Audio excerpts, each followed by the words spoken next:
Good morning! Time check is 1:11. Nag-wonder kayo bakit ganitong oras gising pa ako? Because aalis ako ngayon, mabiyahe ako ng Cebu. Yeah. Sobrang random lang to. So, excited ako. Sobrang spontaneous na gala. So, let's go! So, ayan guys. Mag-move tayo papuntang airport. Hello kuya. Hello po. Mag-wave ka mo. Okay lang yan, move it ng malakas, di ba? Sige, so alis muna ako. Kita-kits sa airport. In case you're wondering, bumalik ako kasi naiwan ko yung pasalubong ko. So, mabuti lang na medyo malapit pa ako sa area. And mabuti naman na medyo mabait si Kuya Ryder. At okay lang pag-uusap namin para makabalik ako dito at kunin ko na lang yung pasalubong ko ulit sa condo. And then, balik sa airport. Oh my God! Let's go!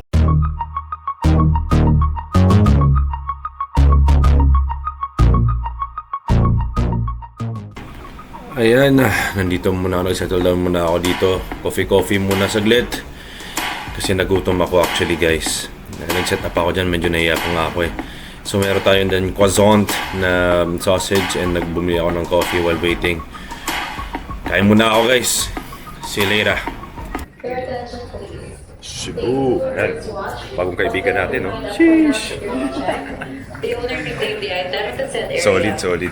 Sa sobrang ingay namin sa aeroplano, hindi namin namalaya na nandito na kami Cebu. Ang galing. So, abangan yung next namin na journey. Let's go! So, ito yung adventure natin ngayon. Nandito tayo sa car. Kilala daw to yung car for like mga sikat na lechon, masasarap na lechon. Susubukan natin, marami sa nakapila, nakaraya lahat. So, ipili tayo ng pinaka-the best na restaurant na mag-serve ng lechon sa atin. So, tara na, excited na ako. Jeez, I'm craving for this. So, dito kami napadpad sa Tita and Joel kasi maraming ang tao. So, ito na yung susubukan namin. Ito yung nakikita nyo ngayon mga kapatid. Ito yung lechon ng car na pwede kayong kumuha actually. Yung naka-display, libre lang yan. So ito na nakikita nyo, sobrang busy kasi so I think ito yung pinakasikat na lechon place sa car. Kasi sabi ko kanina maraming nakaraya na lechon restaurant. Pero I think this is one of the best place kasi sobrang daming tao. And sobrang busy nila ngayon kasi maraming orders. Ayan mga lechon. So excited na ako. At tikman na natin yung lechon natin dito sa car. Sheesh! So ito yun guys, kumuha kami ng 1/4 ng lechon. Yan, kita nyo naman. Oh my God! At ito talaga yung sikat dito sa like any place na merong Bisaya, ito yung tawag nila na hanging rice. Puso. So excited na ako. Sobrang malaki yung balat and I'm so excited. Titikman natin. Kita ko sa inyo gaano ka-crispy yan. Para if ever kung may plano kayo na pupunta dito sa car, sa Cebu, at least meron ako idea kung saan kayo pupunta. Sheesh! Madaming tao, sobra. Pagkita yan, men, wala pa akong tulog. Wala pa masyadong tulog yan. Ikaw, mga.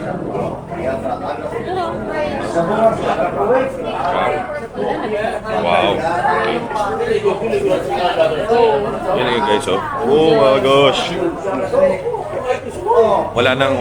Hindi na kailangan ng dip. So, hindi na kailangan namang tumas or whatsoever. Ito na. Sobrang crispy. Shit. Galing.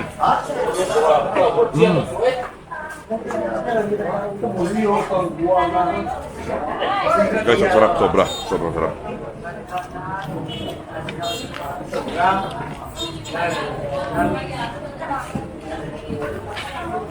Hulog.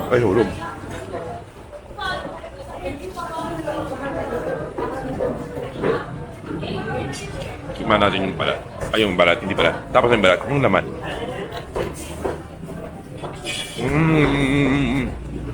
Siyempre guys, sobrang kumakain kayo ng lechon. Siyempre hindi mawawala to. Ito sponsored pero Hindi mo talaga mawawala yung Coke. Ito talaga nagbibigay ng magic sa dila natin. Alam nyo na.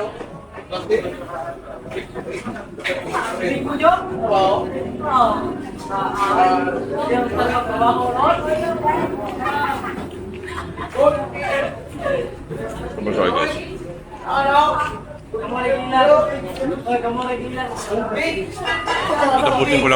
Tapusin na namin yung pagkain. And ito-share ko sa inyo paano kami nakarating dito sa Karkar from Cebu City. Okay? So, ayun guys. Wow, unbelievable.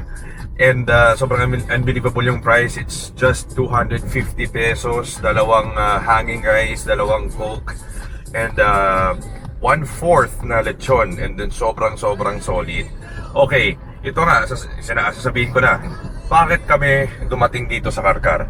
Well, this is like a random adventure, no? So, iikutin namin yung south ng Cebu. Kasama ko yung partner ko dito. And then, and first time ko din na, actually, dati, pumupunta ako ng Cebu, nagtrabaho ako dito sa Cebu. Pero hindi ako nakatikim ng Karkar lechon. So, first time ko lang and it's very worth it. And, first time ko din na iikutin ko yung south part ng Cebu City, and it's very exciting. And pupunta kami ng like falls, dadaan kami siguro sa mga dagat na parang para at least mapapakita ko rin sa inyo na mga magagandang tanawin dito sa Cebu. Again, if ever planning to visit Cebu City, 'di ba? And siyempre Cebu City is well known for its island vibes, ayan, sa mga magagandang dagat and magagandang tanawin. So, ano man ang hinihintay natin? Tara na! Let's go! Tawid na natin to!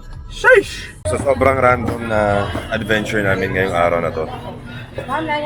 Nandito kami ngayon sa Simala. Alam ko naman na at some of you guys, alam nyo to yung anong Simala.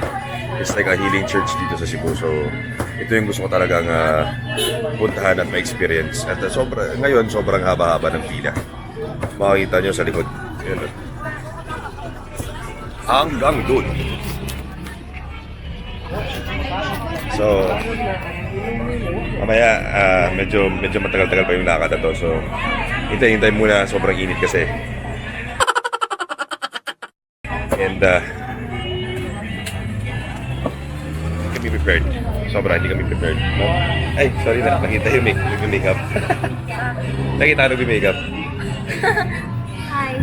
So naka-shorts pa kami at naka-sleepers. At as in like sobrang unplanned, pero kailangan namin pumunta dito. Well, for me, kasi first time ko nga. And siyempre magpapasalamat tayo and magano nang send ng little prayer sa siyempre sa mga blessings na nangyayari sa buhay natin. So, yep. Hintayin na lang muna. So, abangan nyo guys.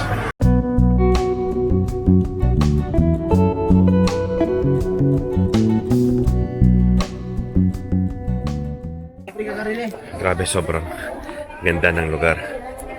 Wow. Parang palasyo na hindi ko alam, hindi ko ma-explain. Pero grabe yung pila guys. Sa wakas nakapasok din kami. Sa sobrang init na to, parang hinihingal ako. Wow. So, ito pala. Before anything else, before kayo papasok, if you're planning to visit Simala, dapat huwag kayong mag-shorts. Pero kung gusto nyo naman mag-shorts, meron naman pwede naman kayo mag-rent. Kung nag-shorts ka ng above the knee, meron namang mag-rent dito ng parang clothing.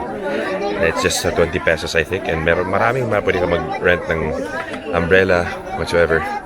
So ito yung mga tao ngayon. Grabe, sobrang dami talaga.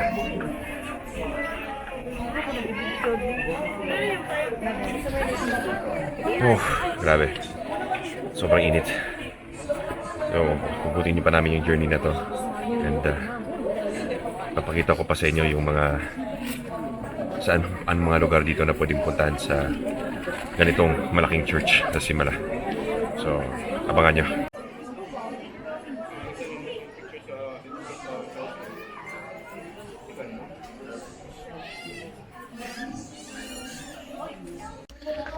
Well, yung pinakita ko sa inyo guys, yun yung museum kung saan dinodonate ng mga tao na especially nakapasa sa board exam, miraculously na-cured dahil sa mga sakit-sakit. Yung example, dati sabi nila mga wheelchair, yung mga yung crutches, yung cane, yung mga ganun. So, yung sinabi ko kanina na healing church, miracle church din pala sa parang nagbibigay ng miracles or nang tutulong talaga sa mga talaga nag-pray, asking for help, seeking for help dito sa Simalaso. Again, sobrang init lang talaga pero konting sakripisyo para mapuntahan to yung sobrang majestic na church na sobrang laki dito sa Cebu City. And iniimbita ko din kayo kung especially sa mga tao na nanonood dito na sa vlog ko at walang idea kung saan to, wala sa Cebu City to yung Simala Church.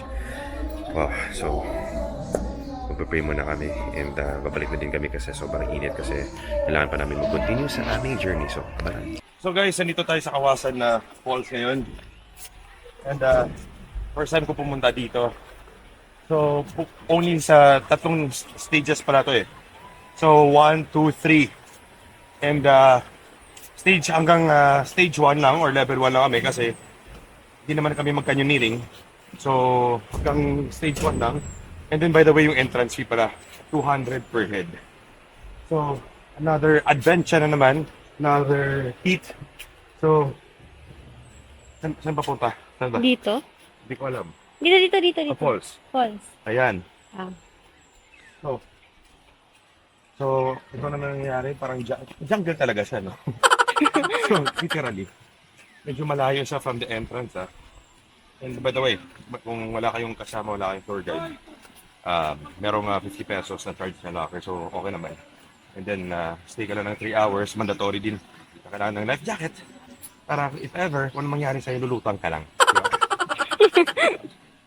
So, papakita ko sa inyo yung Kawasan kasi first time ko rin ito makita. Gusto ko nang i-share sa inyo. And okay, let's go!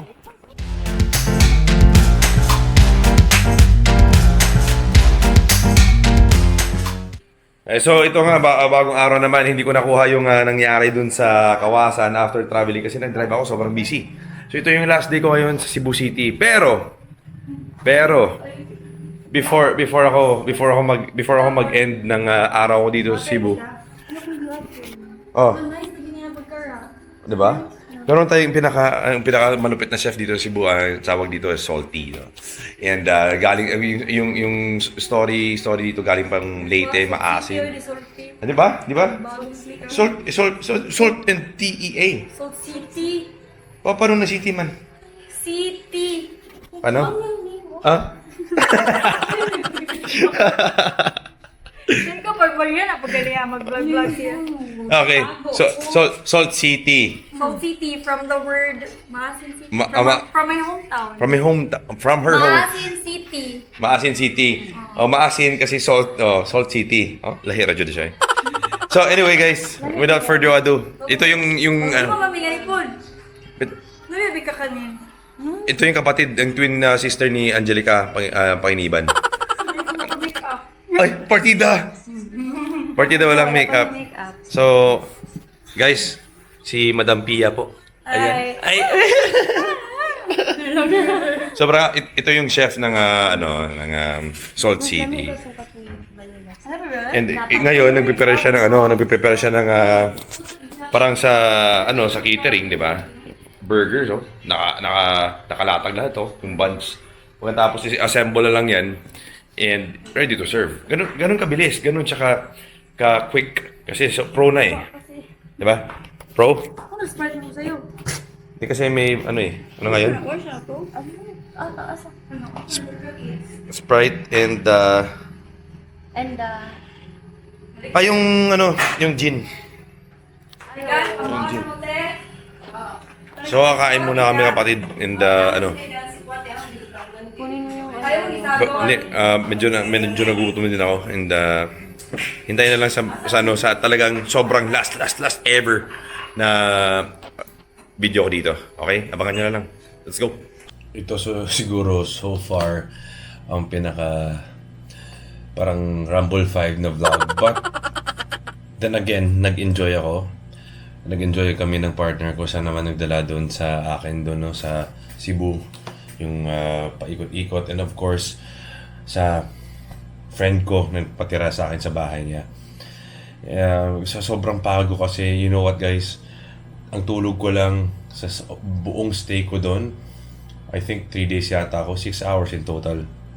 Kasi talagang kinumpress ko talaga yung time ko na mag-spend doon sa Cebu before ako bumalik dito sa Manila. But anyway, na-enjoy ako. Sana na-enjoy nyo rin tong video na to. And sa susunod ulit, don't forget to subscribe. Ingat po.